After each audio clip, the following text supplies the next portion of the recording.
kasih masukannya dan ini akan jadi catatan kami dan juga nanti kapan-kapan minta waktunya nih untuk berguru. Siap. Terima kasih, Pak.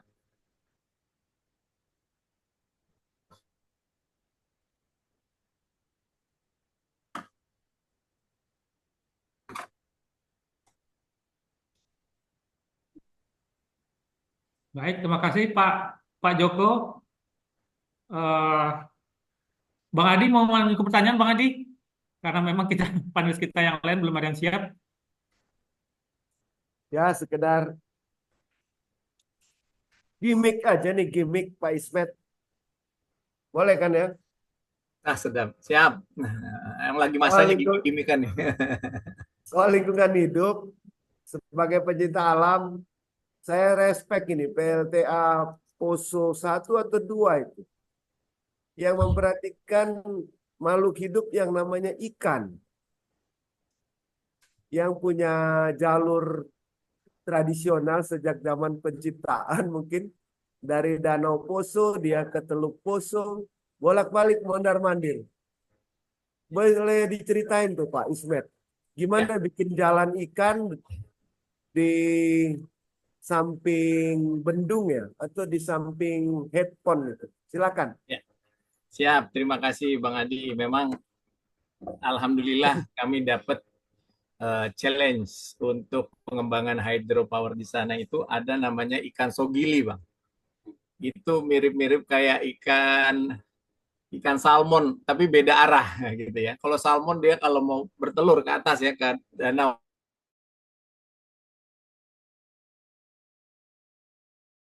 seperti belut, dia malah kalau mau bertelur ke bawah, nanti kalau mau dewasa dia naik ke atas tuh. Nah, kebetulan dia harus melewati bendungan kami dan alhamdulillah seperti yang sudah kami sampaikan bahwa PLTA ini sudah berkembang dari ribuan tahun lalu lah gitu ya. Di Indonesia aja udah dari 1800 gitu ya. Sehingga permasalahan-permasalahan seperti ini sebenarnya sudah ada solusinya. Kita siapkan fish ladder, Bang, untuk di poso 1 dan 2, Bang. Karena dua-duanya ini kan kalau poso 2 aja yang kita siapin nanti dia nyangkut, nggak nyampe ke danau. Karena memang staging ya, cascade untuk poso 1 dan poso 2. Jadi di poso 2 kami siapkan fish ladder, tangga ikan, Bang, untuk naik ke Tangga atas. ikan. Lalu nanti pas sampai di poso 1 kita siapin lagi dan agak lebih lebih luas lagi. Sampai sekarang pun kami tetap melakukan penelitian bekerja sama dengan BRIN untuk meneliti. Kemarin kita temukan bahwa ternyata ikannya agak luka-luka, Bang. Sehingga akhirnya Oh, kami perbaiki dan ini juga bekerja sama dengan dengan peneliti di Australia bersama BRIN, kampus di Australia. Akhirnya kami perbaiki ya fish ladder-nya ini ikannya kan biar dia bisa bergerak seperti kena air arus ya atau dari batu-batuan ya mereka masuk gitu ya. Nah, kemarin itu mungkin pinggirannya terlalu tajam-tajam, sekarang kita perbaiki dengan harapan ikannya lebih baik. Tapi yang lebih keren lagi, Bang, nanti di Kerinci, Bang. Di Kerinci kita siapin malah bukan fish ladder tapi uh, fish elevator. Silakan main-main. oke, oke. Dia pakai lift kita siapin. Jadi bukan tangga lagi, kita siapin Lift lift ya. yang dia dengan waktu nanti akan naik ke atas. Jadi ada apa? Ada boxnya yang bisa naik turun untuk mindahin ikannya, Bang. Nah, itu lebih keren lagi Wah, nanti. Bisa dilihat nanti di PLTA Kerinci yang insya Allah tahun depan akan kita harapkan bisa udah energize. Seperti itu. oke, makasih. Ya, Silakan kembali Terima ke kasih Bang Adi. Ya, Pak Ismet, eh, it- boleh nanya nggak ya? Saya nanya ya boleh, Pak Pak. Ismet ya. Siap. Ya, itu kalau apa namanya asosiasi tadi kan untuk PLTA ya. Kalau mikrohidro masuk ke sana nggak? Asosiasi itu juga nggak? Atau ada Masuk. perbedaan, ada asosiasi lain untuk mereka? Ya, kami bergerak semua dari PLTA, PLTM semuanya. Jadi kita mencakup tidak hanya PLTA yang besar yang di atas 10 mega, tapi yang di bawahnya pun kita naungi. Oke, berapa kapasitas PLTM itu sekarang ya yang udah terpasang di Indonesia ya? kira-kira?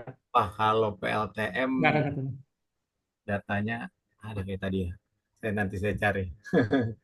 Tapi ya belum sampai 7% lah. Itu PLTM dan PLTA di Indonesia ini belum 7% dari kapasitas yang potensi yang ada. Masih sedikit berarti ya.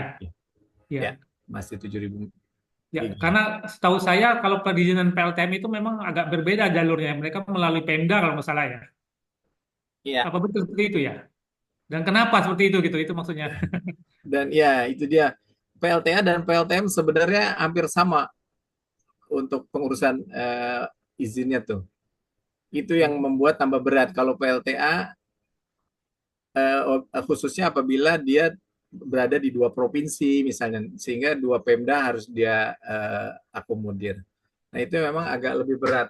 Kalau PLTM mungkin komponen biayanya kan jauh lebih besar ya, tapi PLTM dengan komponen biaya yang lebih kecil, tapi dia juga tetap punya perizinan yang hampir sama dengan PLTA, itu yang membuat jadi kayaknya eh, agak mundur ya pengembangan PLTA yang seperti tadi disampaikan Pak Joko ya, PLTA dan PLTM lah seperti itu.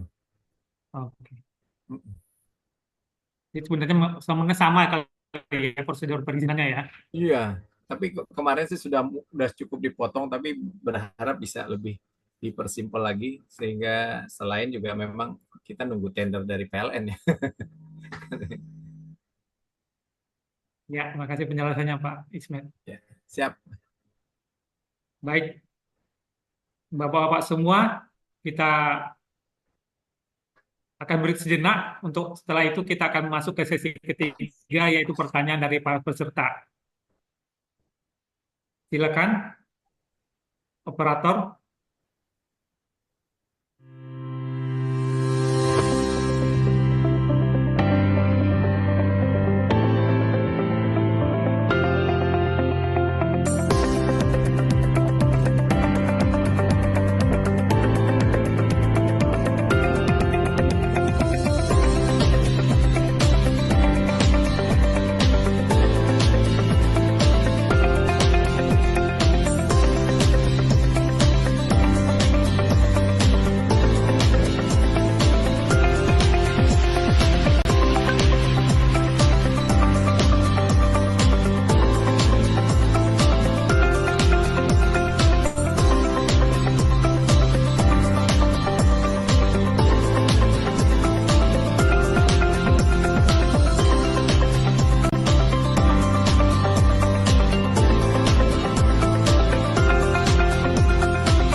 Ya, baik. Bapak-bapak semua, kita masuk ke sesi ketiga, pertanyaan dari peserta. Silakan peserta yang tadi sudah menulis di chat pun boleh, silakan bertanya langsung. Dengan angkat tangan dulu ya, raise hand. Kemudian sebut nama dan asal institusi.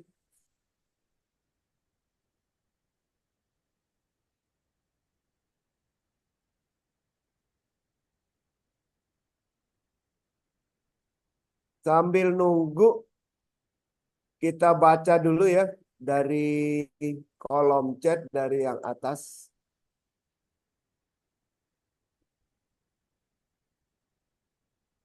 Dari Pak Supriyadi. Silakan kita bacain nih. KW itu kilowatt ya. Baik, Pak, saya izin membacakan untuk pertanyaan pertama dari Pak Supriyadi. How low can you go? Berapa KW yang sudah ada PLTA dengan head and debit terendah untuk pengganti genset di desa?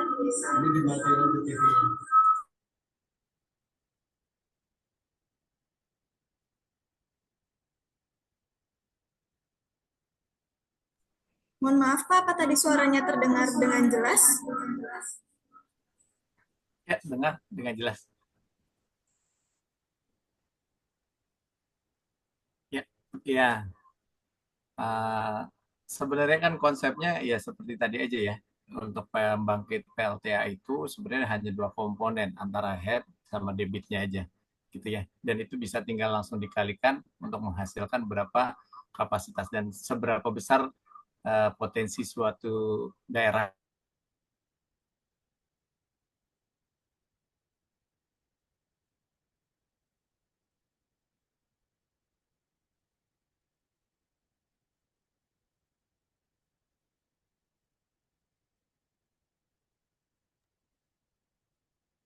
Itu bisa dihitung. Halo, terdengar? Udah. Sepertinya yang di komputernya.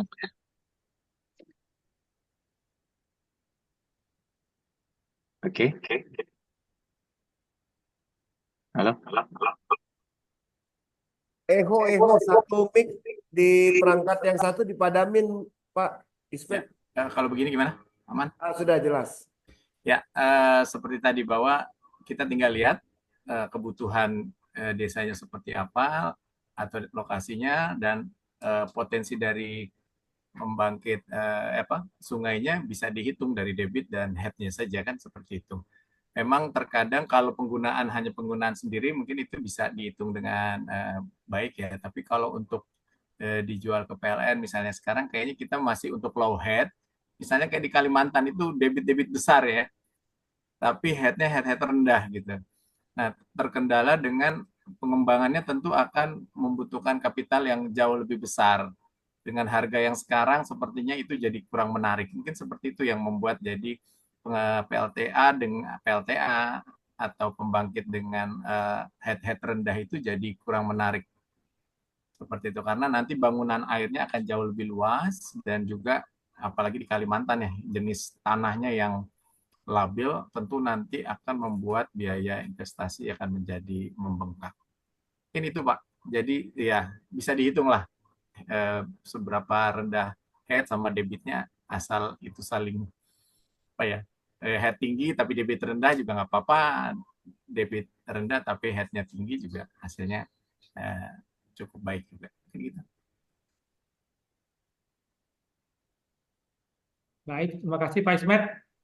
Pertanyaan berikutnya kita bacakan dari chatbook. Eh, ini juga dari Pak Supriyadi. Apakah sudah ada studi perbandingan ekonomi antara pump storage dengan baterai? Ya, sebenarnya sih sudah ada ya. Tapi nanti kalau lebih kekiniannya nanti mungkin membicara Bapak David ya dari Dirjen Listrik ya. Beliau itu yang penelitiannya tentang pump storage di Australia. Ya Bang Adi ya, jadi ya mungkin ya nanti itu nah itu akan bisa lebih detail dan lebih kekinian ya datanya kira-kira bagaimana perbandingan dan secara ekonomis untuk pump storage dibanding dengan baterai Bang. Tapi kalau secara kapasitas sudah jelas ya, karena pump storage ini PLTA ini kita bisa kembangkan dengan kapasitas besar yang apabila dibandingkan dengan baterai tentu harganya akan jauh lebih murah menggunakan untuk kapasitas besar ya. Kalau hanya kecil-kecil mungkin baterai jauh lebih murah dan juga lebih mudah. Tapi nanti kalau untuk kapasitas besar 3.000 mega, 4.000 mega pump storage itu akan jauh lebih murah dibanding penyediaan baterai dengan 4 mega misalnya. 1.000 mega misalnya kan gitu ya. Karena pembangkit PLTA ini pump storage itu akan ekonomis di nilai-nilai besar ya, di 1.000, 3.000, 2.000 gitu kan. Seperti itu. Untuk kapasitas lebih besar. Mungkin itu, Pak. Baik. Pertanyaan berikutnya juga dari Pak Supriyadi. Tiga dasawarsa yang lalu sudah ada studi PLTA Maung 300 NW, malah lainnya sudah mulai dibebaskan. Apakah bisa dilakukan kajian akademis untuk memanfaatkan peluang Maung zombie walaupun kapasitasnya sekarang tinggal 100 mega? Ini di mana nih Pak? PLTA Maungnya di daerah mana nih Pak? Iya. Pak Sumaryadi tahu nih pasti. Ke Pak Joko. Itu mau zombie maksudnya karena udah lama nggak ini ya, udah jadi zombie itu maksudnya ya. Iya. Ya, memang ya insya Allah sih masih biasanya sih masih bisa. Memang terkadang kita memang harus melihat ya kalau potensi-potensi yang sudah lama itu dilihat lagi hidrologinya. Kira-kira apakah sudah menjadi masih bisa besar atau masih kecil atau terkadang data-data kita zaman dulu pun itu masih belum baik misalnya. Kita tahan sekarang dengan data yang ya mungkin tadi 3 dekade ya, kalau kita punya datanya nanti bisa akan lebih akurat tuh hidrologinya, sehingga ya 100 mega itu juga besar menurut saya. Secara keekonomisannya juga ya maksudnya banyak banyak parameter, tapi untuk 100 mega itu juga hal yang cukup ya besar lah, pembangkit yang besar itu seperti itu. Sedangkan secara keekonomisan 5 mega aja kalau PLTM dijalankan dengan baik itu bisa menghasilkan yang cukup lumayan gitu ya. Siap. Ya. Ya, nambahin dikit boleh ya Pak Ismet. Oh, taruh dong. Pak Prof, silakan Pak Prof. Biasanya sih kalau debit andalan turun dikit ya. Turun dikit. Debit andalan, debit tahunannya. Yang rada naik mungkin akibat global warming ini debit banjirnya. Debit banjir yang meningkat. Ya, biasanya Betul karena nggak itu? ya erosi ataupun ya kehidupan rakyat sekitar ya, sehingga dengan adanya pengendapan dan sebagainya akhirnya ya debitnya juga bisa berkurang. Oke. Selain ya kayak tadi karena sudah 3 dekade berharap sih datanya udah makin benar tuh. Makin akurat. Jadi dulu 300 mungkin agak tebak-tebak juga pada saat memang lagi banjir gitu.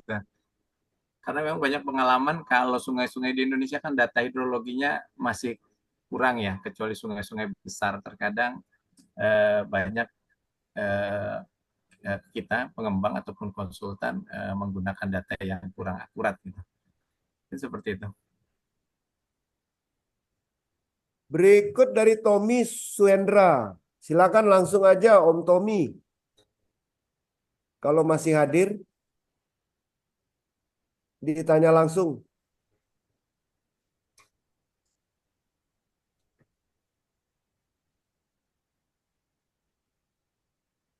Ya udah saya gantiin. Pak Ismet, berapa tarif piker PLTA Merangin?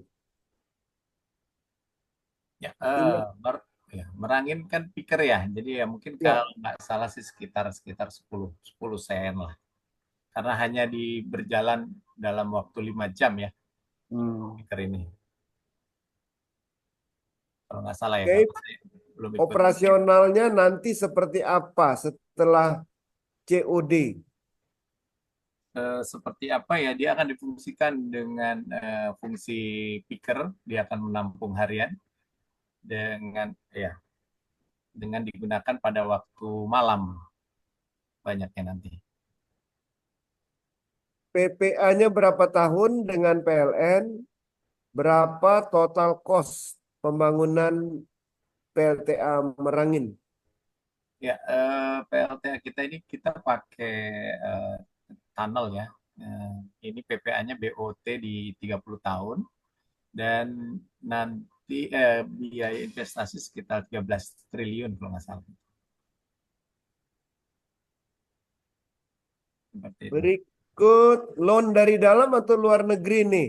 Terima kasih. Ya, alhamdulillah dari grup kami setelah bisa menyelesaikan 195 megawatt di Poso 2 tempo hari itu membuat jadi pendanaan perbankan dalam itu jadi apa ya?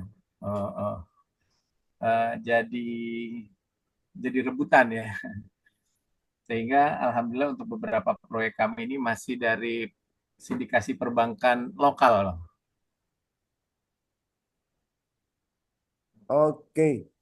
Terima kasih. Berikut ini langsung aja Pak Sahat Huta Galung dari KMSI. KMSI itu apa, Pak Sahat?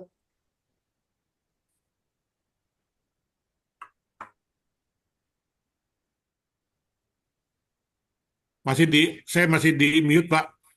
Oh, ini udah kedengaran Pak Sahat. Oke. Ada Ya, dua Pak. perangkat ya. Ya, saya bisa mendengarkan. Yuk, makasih Pak Adi.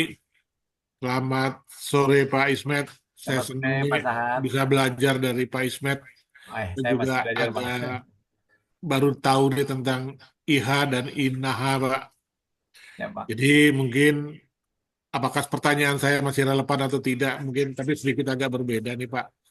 Jadi Pak Ismet, em, kan ini kan suatu asosiasi ya Pak ya untuk pembangunan PLTA. Nah, Bapak juga sebutin di pertama adalah tentang sustainability, Pak.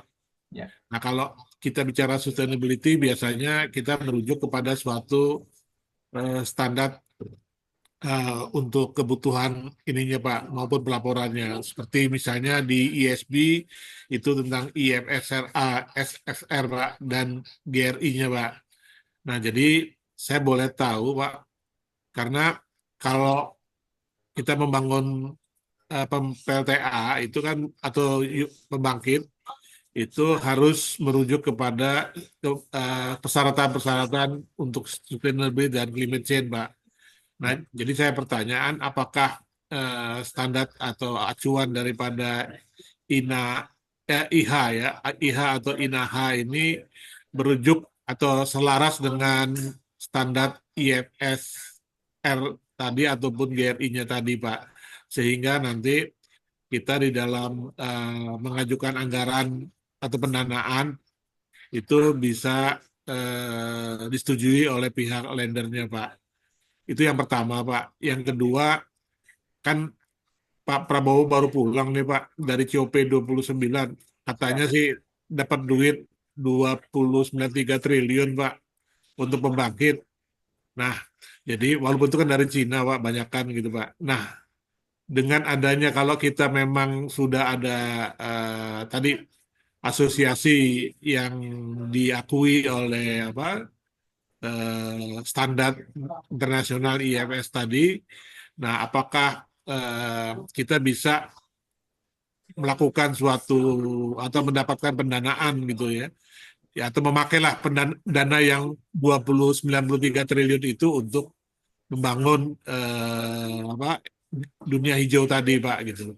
Dan yang ketiga kira-kira di mana ini yang di Indonesia bisa dipakai Pak? Apakah di Malaya atau di grupnya Bapak di Poso sudah ada menggunakan konsep ini Pak? Demikian mungkin tiga aja Pak. Terima kasih nih Pak, Pak Adi maupun Pak Ismet. Saya pengen belajar Pak tentang ini Pak. Makasih. Siap, siap Pak Sahat. Aduh, Langsung aja Pak Ismet. siap. Kayaknya Pak Sahat. Saya masih belajar Pak. Siap Pak Sahat. Kalau kita lihat, mungkin saya kalau boleh share lagi ya. Ini tadi yang dengan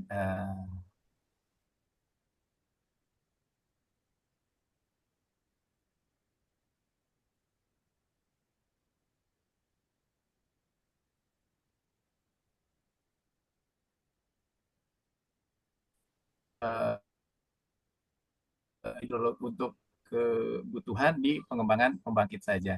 Jadi sehingga apabila kita sudah bersertifikat menggunakan HS standar ini, maka untuk pendanaan dari luar itu akan jauh lebih mudah dan lebih confidence, dan juga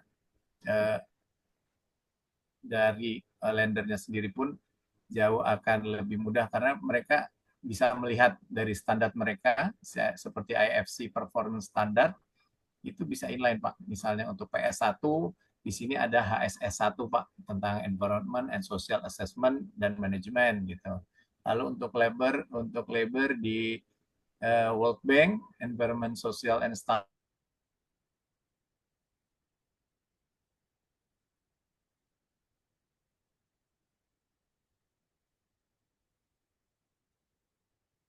dia ada labor work SS12 Climate Change and Mitigation dan Resilience.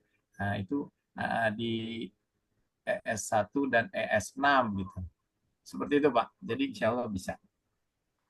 Nah, Cina memang info terkini kemarin dengan datangnya tim dari IAA, kita dapat informasi bahwa IHA ini sudah mulai juga masuk ke pembangkit di Cina, Pak. Nah, jadi memang harapannya semoga Cina juga sudah melihat label ini ya, label HS standar ini, sehingga nanti tentunya kita berharap dengan adanya label ini nanti pendanaan yang dibawa dari Cina oleh Bapak Presiden kita ini bisa memberikan keuntungan tersendiri. Seperti Jadi dari grup Poso Pak Yusuf Kala akan memanfaatkan ini Pak. Kami ini kebetulan Pak tadi kami perlihatkan bahwa saya baru dapat sertifikatnya juga baru Pak dengan ada satu tim kami lagi sebagai internal audit. Memang kami berencana Pak untuk melakukan internal assessment minimal. Kalaupun nanti kita sudah PD, kita akan majukan sebagai kami berharap juga bisa menjadi pionir untuk pembangkit yang bersertifikat HS standar ini Pak. Seperti itu. Jadi artinya nanti dari grup Pak Yusuf Kala itu bisa menyumbang berapa persen Pak daripada standar yang rencana 23% Pak NJMN. Ya. Siapa? Insya Allah kami untuk di Sulawesi sudah hampir 1000 mega juga, yang di Sumatera 350. Untuk saat ini sudah kami kembangkan Pak. Seperti itu. Dan untuk ini Pak, karbon kredit ini bisa dipakai Pak ya? Ya Pak. Karbon kredit juga dengan RE100 ataupun REC Pak. Gitu. Sertifikat. Dan dari grup Bapak Pak Yusuf Kala sudah ada melakukan itu Pak? Kami sedang studi khususnya di REC ini, kita lagi pengen coba biar kita mengelolanya sendiri gitu. Karena banyak yang datang itu mereka akan bantu pengelolaan penerbitan sertifikat, lalu mereka akan jualkan gitu ya. Tapi kami di internal ada ada wacana gimana kalau kita tangani sendiri, terkadang mungkin bisa mengeruk keuntungan, cuannya agak lebih banyak gitu dibanding. Tapi kalau nggak mau repot, memang banyak Pak perusahaan-perusahaan yang siap untuk memproses TR. Ya, tapi kan kita kan nasionalis Pak, kalau bisa sih sendiri Pak gitu Pak. Ya, itu dan itu juga memang mungkin ya jiwa jadi kebanggaan kita gitu Pak. Grup kami ya, dari pengembangan PLTA sampai saat ini pun alhamdulillah Pak, semua banyak dilakukan oleh para engineer lokal, pendanaan juga dari lokal. Untuk konsultan ya hanya kebutuhan konsultan saja, jadi tidak menggunakan kekuatan sendirilah Pak. Itu memang menjadi kekuatan di grup kami Pak. Seperti yang Bapak lihat tadi ya di belakang ini untuk commissioning PLTA.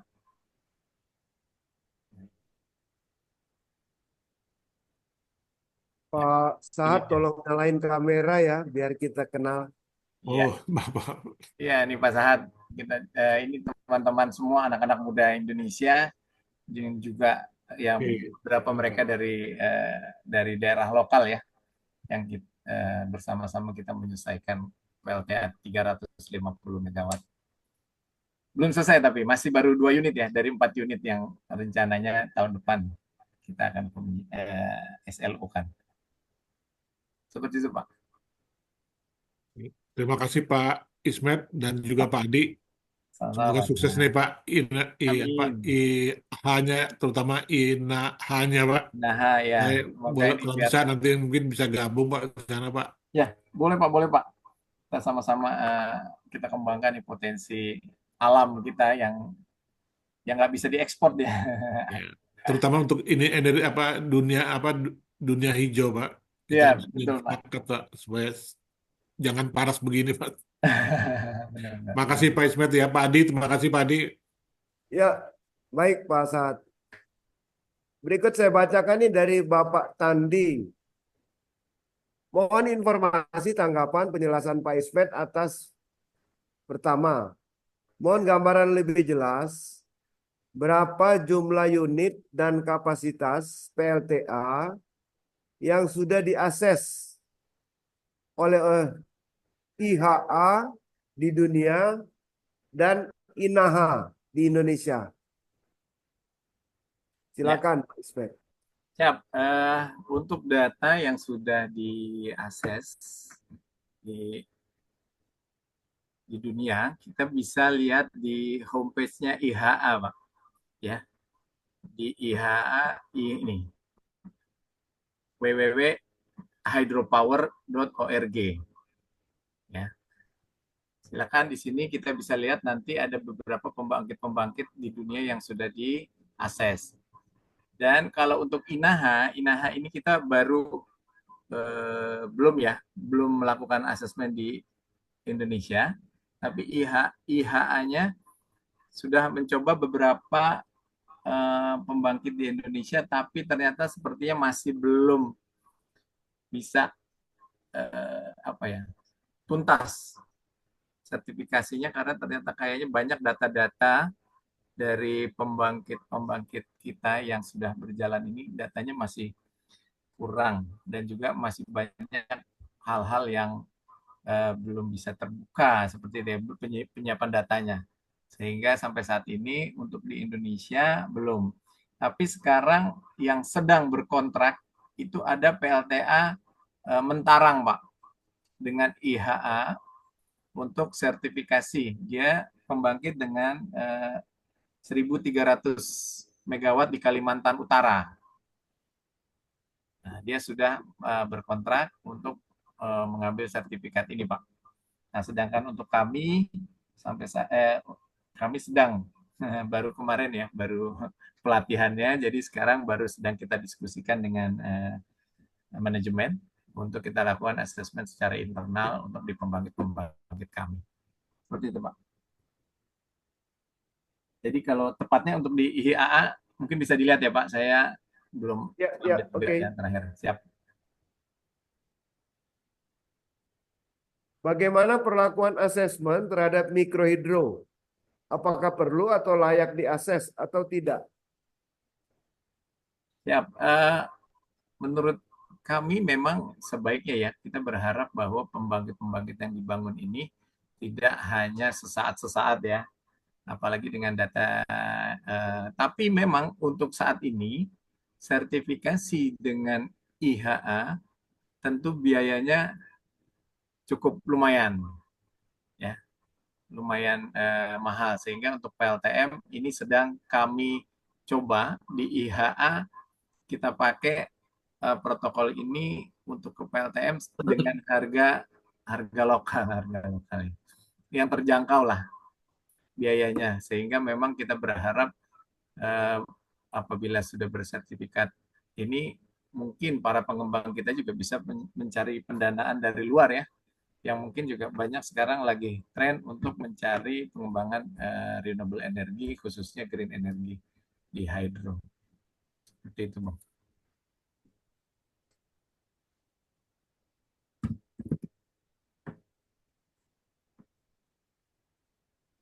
Apakah ada standar biaya atau biaya spesifik asesmen HS AHA atau INAHA ini biayanya, Pak? Ya, Misalnya dia, nah, rupiah Bang. per megawatt atau berapa gitu. Ya, dia ada biayanya. Nanti akan saya coba cari lagi. Tapi juga saat ini ada juga grant Bang dari pemerintah Swiss misalnya. Sehingga nanti bisa diskon 50%. Nanti untuk harganya saya agak-agak lupa ini. Karena nggak menarik, karena mahal. Nggak ya? Udah di diskon juga masih mahal kayaknya. Karena juga ya, menggunakan asesor-asesor dari luar. Nah, ini yang lagi coba Oh, kami diskusikan dengan INAHA ini, yang alhamdulillah kemarin kita ada sekitar 10 asesor lah, tapi belum asesor yang auditor luar, internal asesor mungkin. Ini ada 10 dari PLN, dari swasta ada kami, lalu juga ada dari Mentarang, lalu ada dari IP dan NP juga. Ada lumayan lah. Nanti semoga bisa kita terapkan juga nanti di PLTM di Indonesia. baik, berikut dari Bapak Midel Budi Wicaksono dibacakan oleh Gita ya. Gantian Git.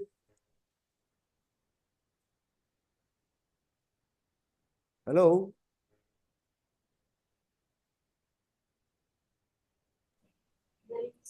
Iya, iya, Pak.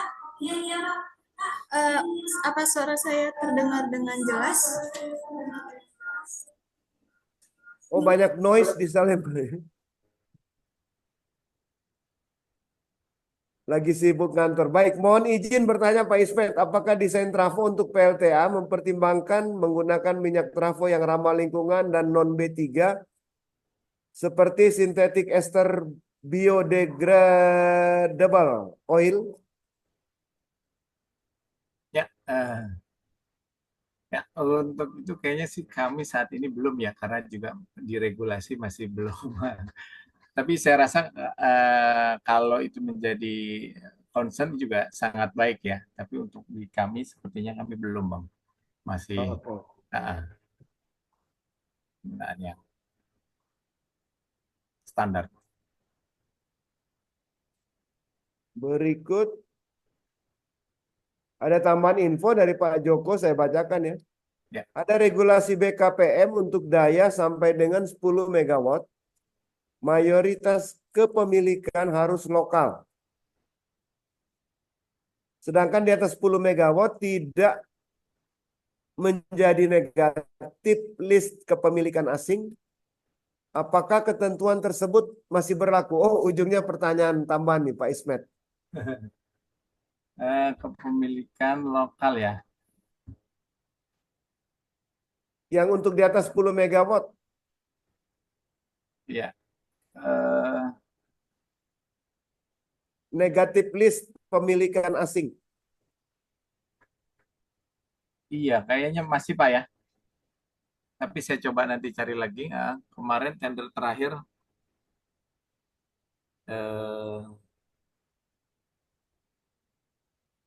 saya ya kayaknya sih masih. Masih ya? Oke. Ya, masih. Berikut dari Welly.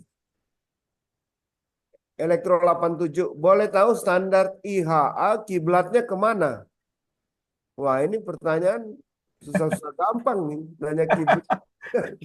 Kiblatnya masih ke Mekah nggak ya?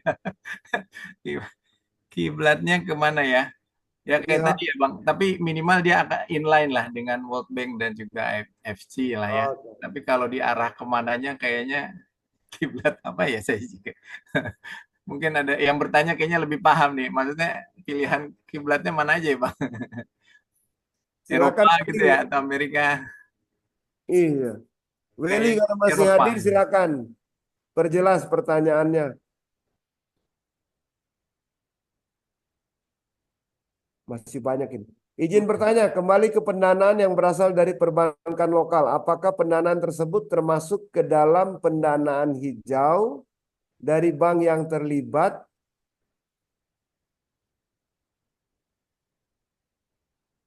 Halo? Oh ya, enggak, belum, masih ya, Belum ya. belum. Ya maksudnya mungkin bank lokal yang kita pinjamin, ternyata duit bank lokal itu juga dari Green Fund. Enggak ya? Belum kayaknya ya, Bang Willy. Nah ini Meli, silakan. Udah angkat tanya, angkat tangan. Silakan Wel. Kiblat, soal kiblat. Terima kasih Bang Adi, seniorku, Pak Profesor. Nyalain Maaf, kamera dong Wel. Ya, aduh lagi di luar nih, baru berenang, jadi asik agak Bang. sedikit porno. Oke, oke, oke. Mantap. Bang Ismet mau tanya, kita kan Baik, Bang. Indonesia terjepit antara dua superpower besar, Pak. Makanya Ya, saya tanya, arahnya kemana? Kalau sekarang kan antara dua negara besar itu kan saling berkompetisi. Nah, standar yang saya tanyakan ini dari negara adidaya mana, Pak? Karena terus terang ini kan jadinya trennya jadi importir ya. Itu pertanyaan satu. Itu maksud saya sih. siap. Benar-benar. Ya, ya, benar. Benar berarti ya. Oke, semakin jelas. Ya, kalau base-nya ini sebenarnya dari Eropa, ya. Dan sekarang pun dia sudah akan masuk ke China juga, mengakses ke China. Jadi memang di Amerika Selatan, untuk di Amerika pun kayaknya sudah ya sebentar. Jadi memang ini agak netral, tidak mengkubu di antara dua negara itu ya. Tapi ya berharap ini bisa jadi menjadi satu ya. Untuk ini seperti itu. Oke, Pak Esmet, makasih. Boleh nanya yang kedua nggak? Boleh, siap. Boleh. Sama Terima kasih, Bang diizinkan Adi. oleh Bang Adi. Pak Ismet, maaf. Asosiasi ini bagus ya, tapi kan sepertinya mematahkan produk lokal, Pak. Pertanyaan saya, seperti tadi pertanyaan dari Pak Utagalung, tenaga mikro hidro yang kecil itu akan belum tentu akan diterima kan karena biayanya aja katanya tidak tertarik karena mahal ya. Nah, untuk ini apa akan di- didorong Pak? Kita ngarepin supaya itu kan kebanyakan dari kontennya lokal dilakukan oleh para mahasiswa akademisi ya, seperti di Andalas ya, di Atma Jaya juga ada sebenarnya. Tapi itu nggak akan bisa lewat Pak kalau dibuat standarisasi ya. Nah, Bapak punya untuk ini nggak untuk tenaga lokal, produk lokal, apa akan jadi mati Pak dengan ada standarisasi ini? Karena mereka punya kapasitas daya kecil Pak. Itu aja, terima kasih. Ya, Langsung siap. aja Pak Ismet. Siap. Ya, memang di sini sepertinya tidak untuk mensertifikasi alat-alat, Pak, tapi kepada proyeknya secara keseluruhan, sehingga banyak dari penilaian 12 prinsip tadi itu lebih kepada lingkungan sosial dan governance gitu, tidak di permasalahan di produk seperti itu, sehingga tidak mematahkan. Tapi di sini memang kita akan tarik itu untuk membuat mereka jadi lebih lebih menarik apabila dia untuk mendapat pendanaan dari tadi yang green bond dan sebagainya, Pak, gitu ya. Jadi dia tidak mematahkan, tapi malah apabila mereka eh, eh, bersertifikasi dari standar ini, maka dia akan bisa untuk dilirik dari pendanaan dari luar negeri seperti itu. Sebenarnya arahnya ke situ kalau yang saya dapat pahami kemarin ya selama training. Jadi lebih kepada bagaimana dia menangani masalah lingkungannya, masalah sosialnya gitu ya. Kepada apabila ada resettlement gitu, pemindahan orang, apa yang mereka lakukan, lebih ke arah seperti itu. Gitu Bang. Semoga bisa terdengar dengan baik. Jelas. Silakan Eka, lanjutin Kak. Ya, Bang Welis, bagaimana? Masih ada pertanyaan berikutnya atau sudah selesai? Sudah ini?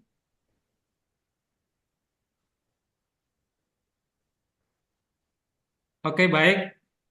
Ada juga pertanyaan dari Ibu Dewi Uhadiono ya, kalau nggak salah namanya ya. Silakan Bu kalau bertanya langsung.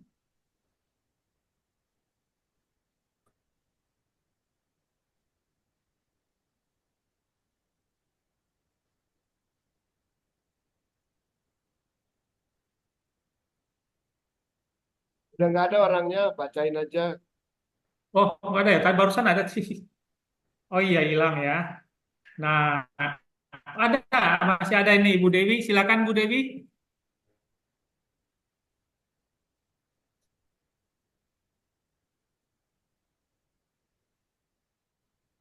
Nggak Baik, nyimak. Bu Dewi bertanya tentang in- internal assessor of the hydropower sustainable standard, di mana pelatihannya untuk mendapatkan sertifikat tersebut dan berapa biayanya. Ya, bentar ya. Ya, nanti itu pelatihannya yang diadakan oleh dari mereka sendiri, dari HS HS Alliance. Nah, itu akan nanti bisa dikabari kalau ada keinginan untuk ikut pelatihannya. Dan untuk biayanya lupa, akan saya kabari. Saya lihat dulu ya. Tapi pelatihan itu maksudnya di Di Jakarta. di Kemarin Jakarta di ya. Jakarta ya, kebetulan kemarin di Jakarta kita melakukannya, Pak. Oke. Itu penyelenggaranya siapa itu Pak Ismail? Nah, kemarin itu kita dengan Sarawak ya, dengan Mentarang, PLT Mentarang kemarin, mereka karena mereka sudah berkontak, mereka mau melakukan training untuk orang mereka. Nah, di situ dibuka sekalian juga untuk Inaha, gitu. Tapi juga terbuka untuk umum.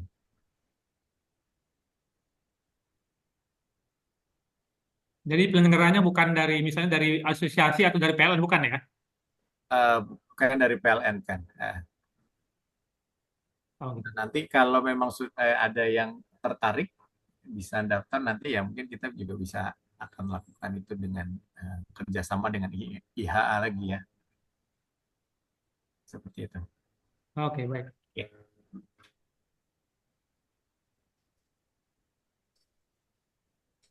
Untuk harganya sebentar ya, saya lupa Mas.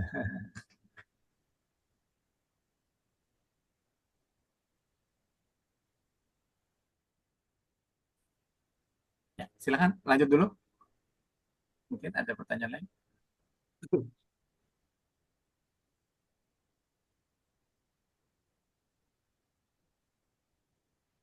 Sepertinya nggak ada pertanyaan lain. Ada pertanyaan dari Pak Wing, mau bertanya langsung?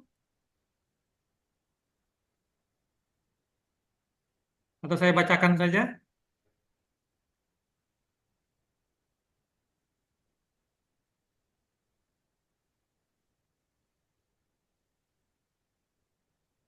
Jadi Pak Wing bertanya, mohon pencerahan prosedur reverse power dari grid, apa yang perlu diperhatikan agar tidak failure.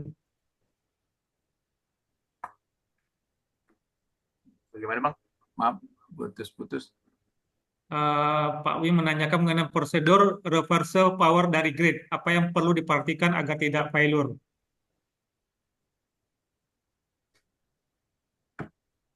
Ini kendala kemarin ya, kami commissioning dengan Ya, mungkin maju ke sana. Iya, kemarin ya di Kerinci ya. Kemarin kita sempat agak lama setting ACG-nya, Bang. Ya, kita kemarin mencoba untuk mengetahui kira-kira inrush current-nya berapa, sehingga kemarin beberapa kali kami melakukan sinkron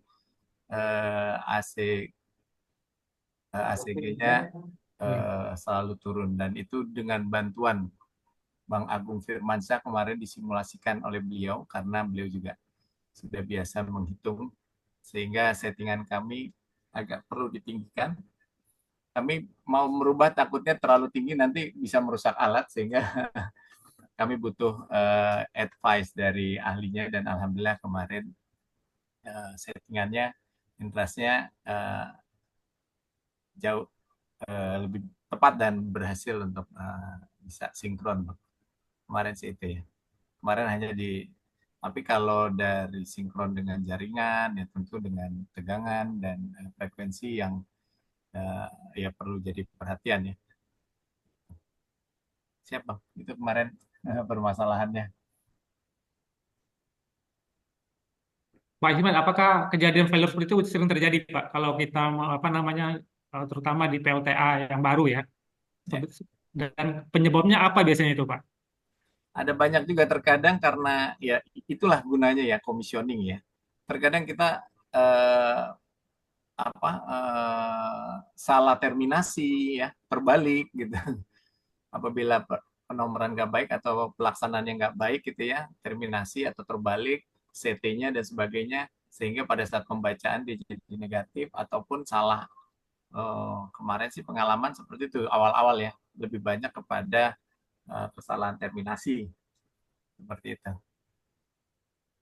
Oke. Setahu Mm-mm. saya kan kalau kita untuk apa namanya untuk commissioning itu melibatkan apa namanya PLN jasa sertifikasi ya, Pak ya. Ya, itu nanti buat SLO-nya Pak. Ini untuk Oh, SLO sementara. ya. Kalau yang ini enggak mereka enggak terlibat ya kalau yang commissioning Untuk pertama ini ya. sementara karena ini kami internal dulu Pak. Masih karena Oh, oke. kita juga sudah berpengalaman untuk mengerjakannya di beberapa pembangkit kami sehingga sebelum nanti kita mengundang dari orang itu. Dan juga biasanya nanti kalau kita sudah melakukan pun mereka akan random mana yang kira-kira mau perlu diulang sehingga sebagai ini aja bahwa oke, ini sudah ACC dan kita sudah lakukan sebenarnya kan kita seperti itu. Baik, penjelasannya. Ya, Silakan yang bertanya, bapak-bapak lain yang bertanya. Pak Supriyadi mau bertanya lagi, Pak. Silakan, Pak. Pak Tandi duluan tuh yang raise hand. Pak Tandi dulu ya. Maaf. Iya. Silakan Pak Tandi. Silakan Pak Tandi. Maaf, Pak. Terima kasih Pak Adi, Pak Eko. Salam kenal Pak Ismet. siap. Salam kenal Pak Tandi. Ya, saya dari LSKU PLN Pak. Ya Pak. Mungkin pertanyaan saya tadi sudah dibacakan ya Pak Eka atau Pak Adi. Saya cuma untuk memperjelas saja Pak untuk elaborasi. Seperti kita ketahui bahwa untuk pemenuhan standar internasional pada satu institusi atau entitas, khususnya dalam hal ini unit-unit yang terkait dengan bidang ketenaga listrikan, biasanya dituntut untuk memenuhi banyak standar, Pak. Nah, hari ini kita banyak belajar dari Pak Ismet terkait pemenuhan hydropower sustainability ya, Pak ya. Ya, Pak. Nah, pertanyaan saya kira-kira begini, Pak. Apakah dengan adanya asesmen atau upaya untuk pemenuhan standar hydropower sustainability ini untuk standar-standar yang lain seperti standar pemenuhan lingkungan, keamanan, atau manajemen sistem, itu tidak perlu dilakukan lagi atau masih harus dilakukan. Nah, yang terjadi ya ini sejauh pemahaman saya Pak ya, sejauh ini biasanya satu perusahaan itu harus punya banyak standar Pak. Nah, meskipun hydropower sustainability ini adalah sangat spesifik. Nah, mungkin saya yang perlu banyak tahu atau belajar dari Pak Ismet ini, Pak. Seperti apa kira-kira satu unit pembangkit PLTA ataupun itu mikro keharusan mereka untuk memenuhi standar ini, Pak. Mohon pencerahan Pak Ismet. Siap Pak. Terima kasih. Siap Pak Tandi. Ya, untuk standar ini memang untuk standar-standar yang lain mungkin kayak ISO gitu-gitu Pak ya. ISO biasanya ya orang akan melakukan kebutuhan itu juga ya. Nah, cuman kalau untuk di HS standar ini itu seperti yang tadi kamu sebutkan bahwa dia mempunyai kelebihan dari luar atau dari green, dia akan mendapat keuntungan di situ gitu. Tanpa kalaupun dia tanpa harus mengikuti standar yang lain khususnya di pendanaan di Bank Dunia ataupun di International Finance Corporation gitu ya. Seperti itu. Dan dia sudah diakui di beberapa pendanaan nasional gitu. Nah, kalau untuk yang tadi juga mungkin ya, ini buat pelatihannya, maaf baru ketemu, itu biayanya sekitar 4.000 euro kemarin kita ya. 4.000 euro untuk trainingnya. Mungkin itu Pak Tandi ya. Jadi dia memang diperuntukannya spesifik untuk hydro dengan keuntungan-keuntungan ya untuk pendanaan dari luar. Ataupun nanti dia ingin jual mau IPO misalnya, ya, itu mungkin bisa mendapat nilai yang agak nilai lebih. Seperti itu Pak. Semoga bisa menjawab Pak Tandi.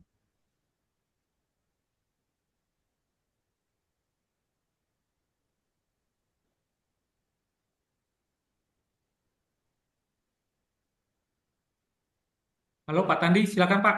Bagaimana Pak? Apakah punya tanggapan balik atau pertanyaan berikutnya Pak? Sepertinya ya. Ya. Jadi ya terima kasih Pak Ismet. Jadi yang saya maksud tadi itu seperti yang Bapak sebutkan memang seperti itu Pak. ISO itu Pak ya, standar ISO. Nah, kalau mendengar dari penjelasan Bapak ini bahwa pemenuhan standar ini lebih kepada orientasinya lebih kepada untuk mendapatkan pendanaan dari lender-lender atau bank-bank yang capable gitu ya Pak ya. Ya. Artinya untuk standar yang lain juga sesuai konteksnya harus dipenuhi juga ya Pak ya. Kira-kira begitu ya Pak ya. Iya, untuk Kurang baiknya dan lebih begitu. Oke. Baik gitu, Pak Pak. Ismet, terima kasih penjelasannya Pak, termasuk Siap. tadi biaya pelatihannya. Ya, Makasih Pak Ismet, sukses dan sama-sama sehat Pak. selalu. Makasih Pak Sama-sama Eka, Pak Pak Adi. Tandi. Ya, Ya, terima kasih Pak Ismet. menambah informasinya bisa. Oke, baik. Pak Supriyadi, silakan Pak.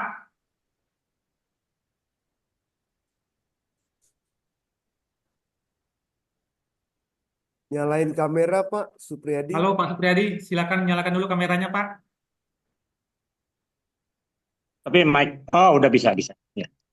Ini aja, apa ini terkait dengan LSK, NSKK-nya ya. Kalau hidro kan multidisiplin ya, sipilnya juga banyak, ada waterway, ada ini. Apakah tidak sebaiknya di SKTTK itu dipecah ya, mulai dari intake gate, waterway, ya kemudian penstock itu kan mechanical, apa sertifikasinya banyak terkait dengan orang mesin mekanik lah. Nah, kemudian baru generating equipment. Apakah tidak kita usulkan sebaiknya bidang pembangkitan untuk PLTA hidro itu kita subbidangnya kita lebih lengkapi lagi, atau mungkin sudah ada yang sudah tercover ya dengan di MSKK yang sekarang. Ya. Wah, ini Itu bisa saya terima menjawab kasih. Bang Adi nih, penguasa LSK. Ya, memang di SKTTK-nya nggak masuk tuh Bang ya, karena lebih ke tenaga listrikannya ya. Iya, pembangkitan itu ya, tenaga Pembangkitan. listrik. Ya. Lalu Padahal sipilnya dominan sekali, waterway-nya terutama ya. Iya, kalau di bendungannya di Balai Bendung itu masuk di safety Balai Bendung ya. Nah, memang untuk di mechanical dan sebagainya itu yang mungkin Bang Adi bisa, Bang Wing kayaknya nih, Master of the Master.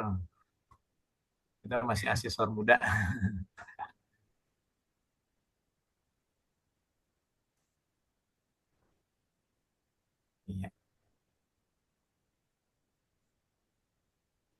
Ya, tapi memang dibutuhkan Pak ya, itu kan bagian dari satu pembangkit ya sebenarnya ya, tapi memang itu multidisiplin sekali tuh.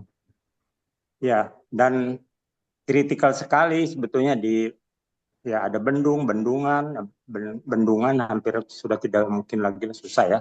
Tapi bendung itu kan ada intake gate, kemudian di processingnya juga waktu constructionnya, misalnya kan ini ada construction operation, itu ada harus bangun diversion channel, harus banyak sekali aspek yang sebetulnya memerlukan sertifikasi, nggak bisa sembarangan kesal kerja. Tapi yang mampu bisa sebetulnya hanya legal formal bersertifikat atau tidak gitu. Jangan hanya gini aja diserahin sama asing gitu. Kita bisa kok, sanggup kok sebetulnya. Pengalaman saya udah membangun beberapa PLTA. Betul, Pak. Siap, setuju Pak. Ya. Terima kasih Pak Supriyadi Ya. atas masukannya. Dimasukkan ya Pak ke SDM ya untuk SKTTK ditambah ya, ditambah. Ya. Terutama PLTA bangunan sipilnya. Ya, ada subbidang intake, subbidang waterway. Kan bikin terowongan, tunneling itu juga nggak sembarangan itu sertifikatnya. Multi ini Ya. kan. Nanti kami siap membantu lah bekerja sama nanti untuk mumpung saya udah retire, jadi adalah waktu itu kan. Siap.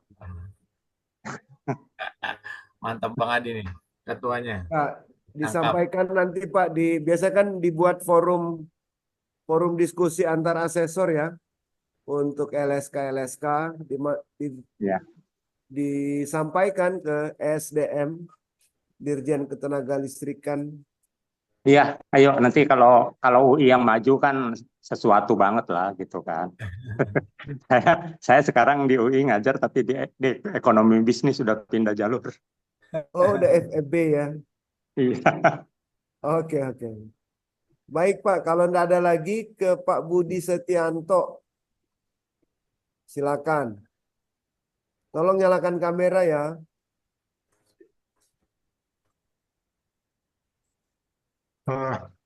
Baik, terima kasih. Saya mantan PLN juga.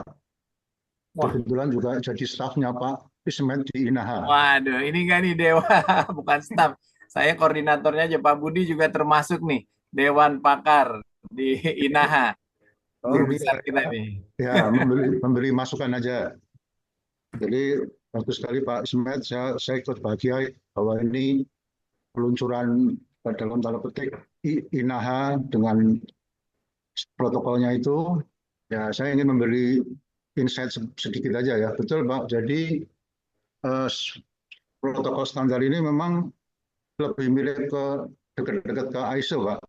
Jadi tidak akan menggugurkan ataupun mensubstitusi apapun standar, terutama teknis yang berlaku.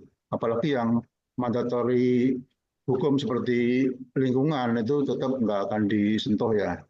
Nah ini sebenarnya lebih kepada bagaimana standar ini memotret bahwa suatu proyek PLTA itu disiapkan, direncanakan, atau didesain sudah dengan memperhatikan aspek-aspek tadi ya. Kalau lingkupnya ESG ya, tadi social governance dan environmental itu aspek-aspeknya ditangani dengan secara tingkat kecukupannya terpenuhi ya. Nah, tingkat kecukupan ini ya memang tidak terlalu, memang tidak saklek gitu ya. Misalnya di bidang lingkungan, itu akan dilihat apakah rencana proyek itu PLTA tersebut sudah memenuhi kaidah-kaidah yang dipersyaratkan oleh lingkungan, terus buktinya mana, dokumennya apa saja. Nah itu yang dilihat. Kalau sudah dianggap penuh berarti bidang environmental sudah dilaksanakan secara kecukupannya diakui oleh si asesor tadi. Nah ini menjadi poin penting. Demikian pula untuk social dan governance. Tadi di selatnya Pak Ismet tadi juga ada 12 aspek ya.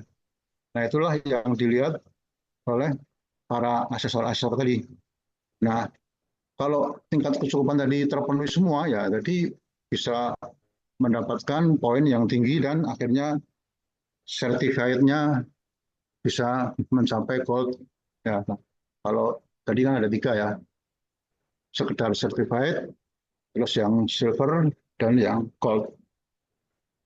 Nah, ini jadi kita tidak perlu membenturkan standar ini dengan standar-standar teknis yang memang harus dipenuhi, baik secara teknis maupun secara hukum ya. Seperti lingkungan tadi kan berkaitan dengan hukum, itu apalagi harus dipenuhi ya.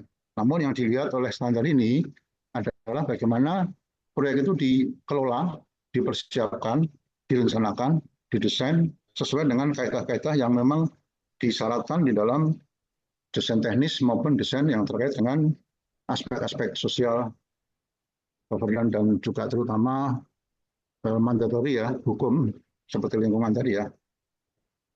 Nah itu kira-kira, jadi kita tidak perlu pusing apakah standar ini tidak perlu dilakukan dan seterusnya, itu tetap diberlakukan semuanya.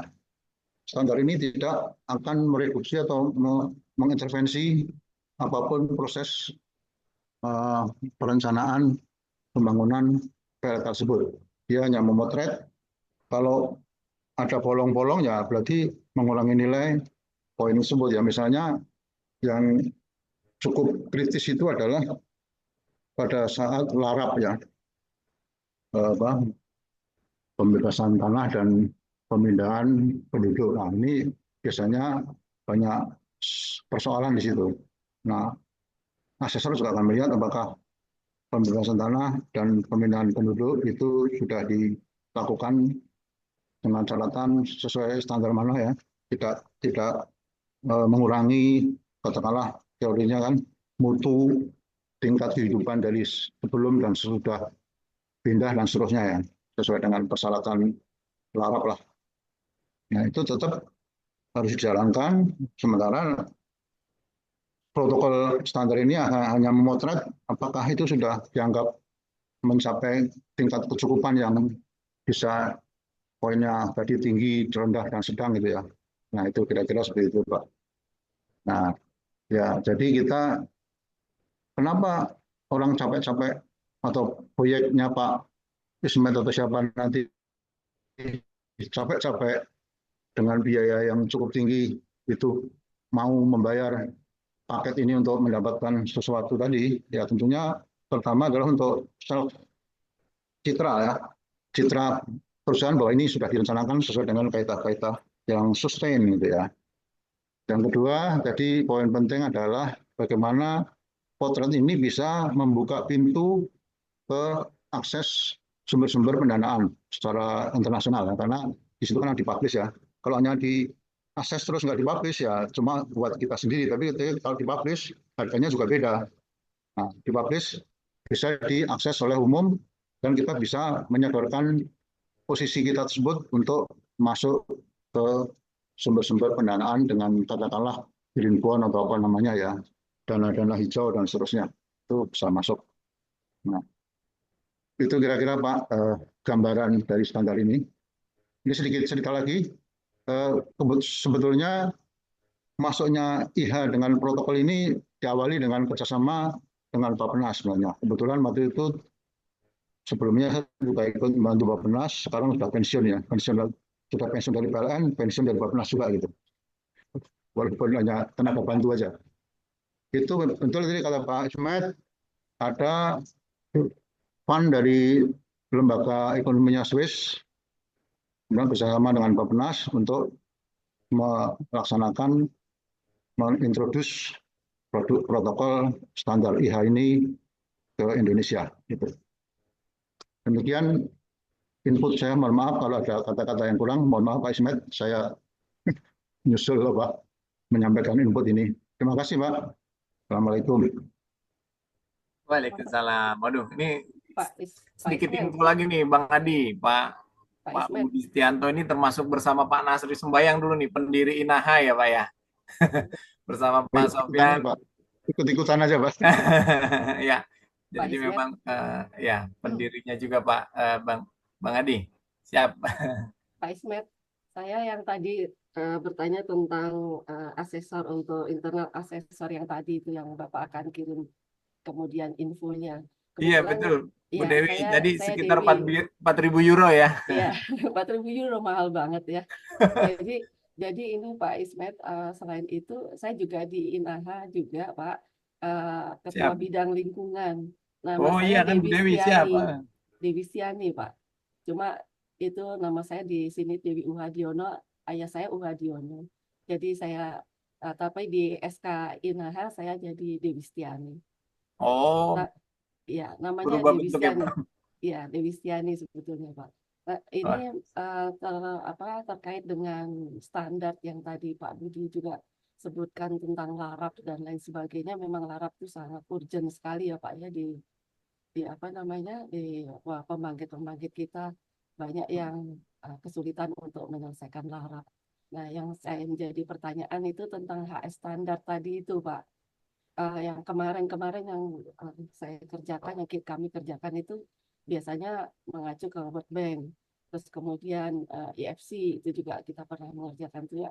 Cuma untuk HS standar itu yang mungkin masih masih walaupun Bapak tadi bilang sama ya, hampir sama atau mendekati sama atau saya yakin sama dengan standar World Bank seperti Indigenous People, terus kemudian apa namanya LARAP ya, Land Acquisition and Resettlement Plan Program itu mungkin juga ada di situ.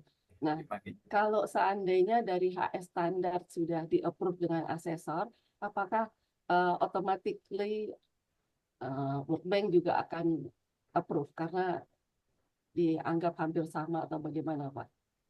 Mohon penjelasannya Pak. Terima Kalau kasih Pak.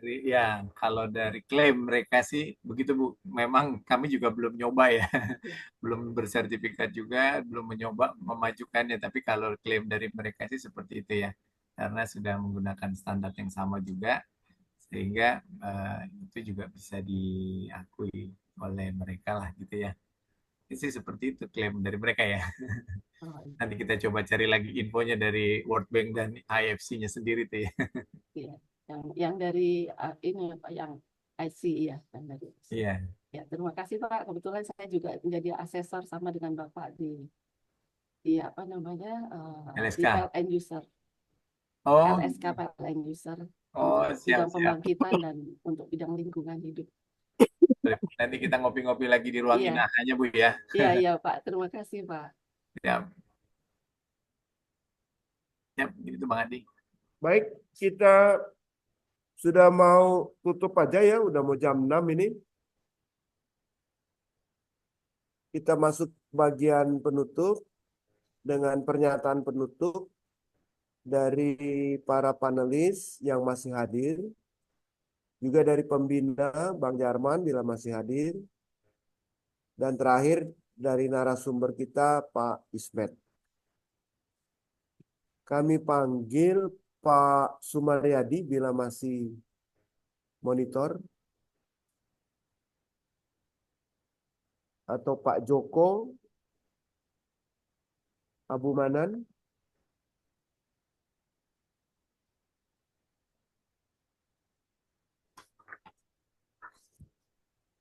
Bapak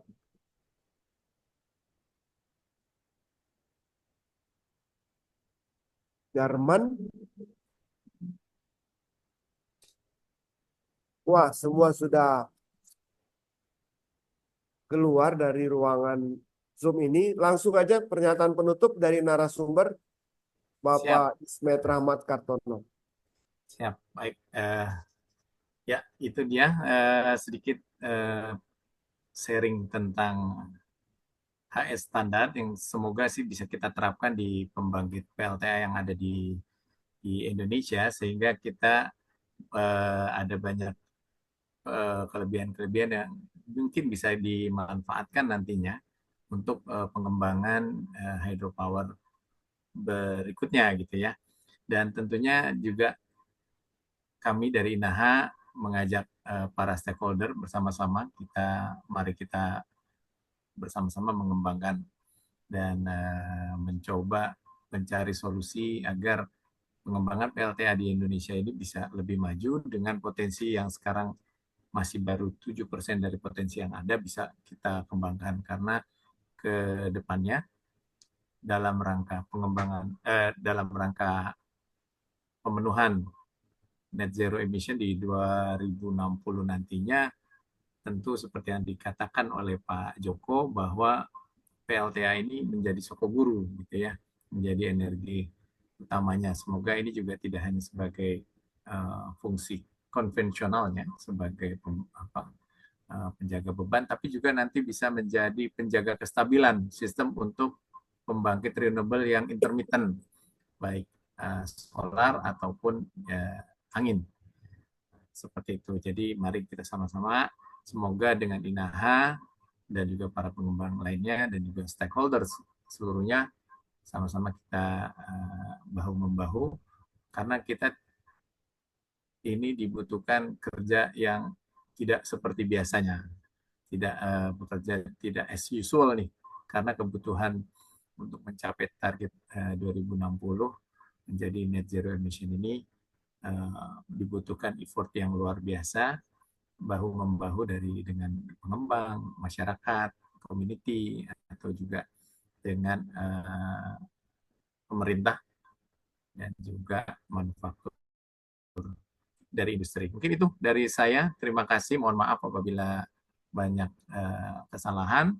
Semoga ilmu yang kami sampaikan tadi bisa bermanfaat. Mungkin itu, Ngadi. Terima kasih Pak Ismet Rahmat Kartono. Kami selaku panitia juga mengucapkan terima kasih kembali banyak-banyak kepada Pak Ismet yang sudah meluangkan waktu dan berbagi pengetahuan, ilmu, pengalaman kepada kami. Semoga amal budi Bapak membuat Bapak lebih berbahagia justru. Amin, amin. Makasih Bang Adi. Ya, juga kepada hadirin yang masih berkenan duduk dengar, saya baca secara random ya. Yang masih hadir ini Bapak Sigit Pamungkas dari UID Jawa Barat, Bapak Ade Rahmat, Aris Sumartono. Wah, ini senior saya nih, Barep Elektro 82. Terima kasih masih berkenan hadir. Ibu Dewi yang sudah aktif dari LSK Litbang PLN ya. Eko Arianto dari Universitas Diponegoro, Pak Erwin Kasim, terima kasih. Johan Syah, juga Bapak Khairuddin dari Samarinda.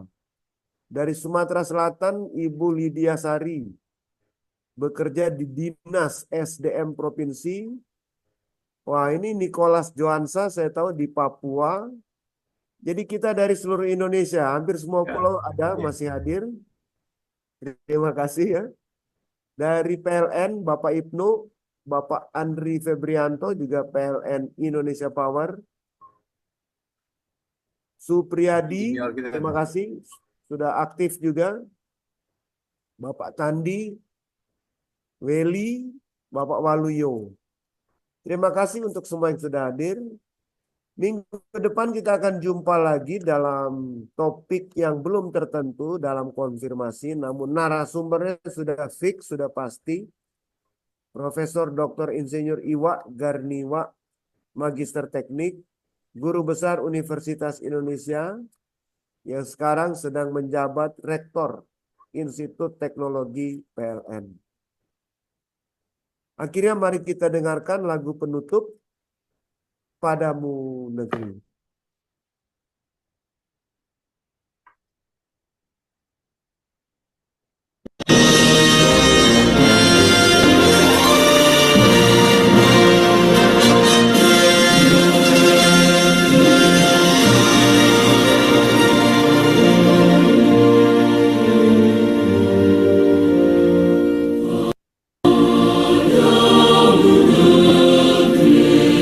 Kami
Akhirnya dengan mengucap syukur pada Tuhan Yang Maha Esa, webinar hari ini kita tutup.